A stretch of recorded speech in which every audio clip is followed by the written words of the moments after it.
Any man worth his salt will stick up for what he believes right, but it takes a slightly better man to acknowledge instantly and without reservation that he is in error. Every good citizen makes his country's honor his own, and cherishes it not only as precious but as sacred. He is willing to risk his life in its defense and is conscious that he gains protection while he gives it.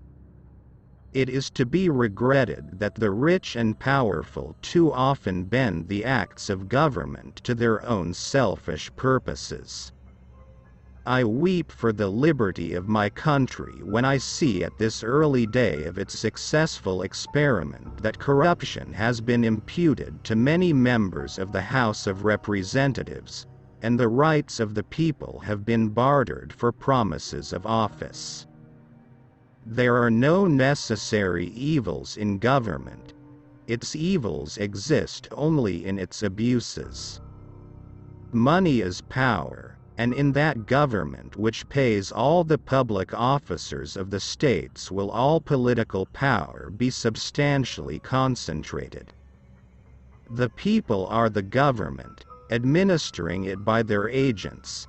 They are the government, the sovereign power. The planter, the farmer, the mechanic, and the laborer form the great body of the people of the United States. They are the bone and sinew of the countrymen who love liberty and desire nothing but equal rights and equal laws. There is no pleasure in having nothing to do. The fun is having lots to do and not doing it. All the rights secured to the citizens under the Constitution are worth nothing, and a mere bubble, except guaranteed to them by an independent and virtuous judiciary. Democracy shows not only its power in reforming governments, but in regenerating a race of men, and this is the greatest blessing of free governments. Take time to deliberate, but when the time for action arrives, stop thinking and go in. You must pay the price if you wish to secure the blessing. To the victors belong the spoils. Peace, above all things, is to be desired, but blood must sometimes be spilled to obtain it on equable and lasting terms.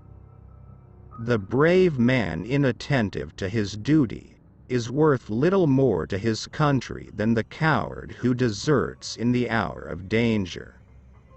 I've got big shoes to fill. This is my chance to do something. I have to seize the moment. The Bible is the rock on which this republic rests. Americans are not a perfect people, but we are called to a perfect mission. Heaven will be no heaven to me if I do not meet my wife there. The great constitutional corrective in the hands of the people against usurpation of power, or corruption by their agents, is the right of suffrage, and this, when used with calmness and deliberation, will prove strong enough. No one need think that the world can be ruled without blood. The civil sword shall and must be red and bloody.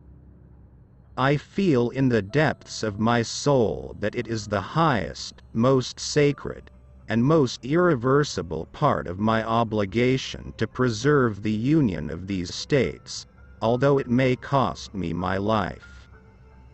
Elevate those guns a little lower. I have always been afraid of banks.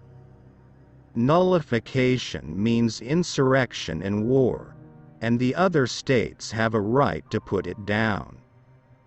The wisdom of man never yet contrived a system of taxation that would operate with perfect equality. Disunion by force is treason. Mr. Van Buren, your friends may be leaving you, but my friends never leave me. Our government is founded upon the intelligence of the people. I for one do not despair of the Republic. I have great confidence in the virtue of the great majority of the people, and I cannot fear the result. The duty of government is to leave commerce to its own capital and credit as well as all other branches of business, protecting all in their legal pursuits, granting exclusive privileges to none. It was settled by the Constitution, the laws, and the whole practice of the government that the entire executive power is vested in the President of the United States. Mischief springs from the power which the moneyed interest derives from a paper currency which they are able to control, from the multitude of corporations with exclusive privileges, which are employed altogether for their benefit. Fear not, the people may be deluded for a moment, but cannot be corrupted. Unless you become more watchful in your states and check the spirit of monopoly and thirst for exclusive privileges, you will in the end find that the control over your dearest interests has passed into the hands of these corporations. War is a blessing compared with national degradation. I am a senator against my wishes and feelings, which I regret more than any other of my life. I cannot consent that my mortal body shall be laid in a repository prepared for an emperor or a king. My republican feelings and principles forbid it. The simplicity of our system of government forbids it. I would sincerely regret, and which never shall happen whilst I am in office, a military guard around the President. The Constitution and the laws are supreme and the Union indissoluble.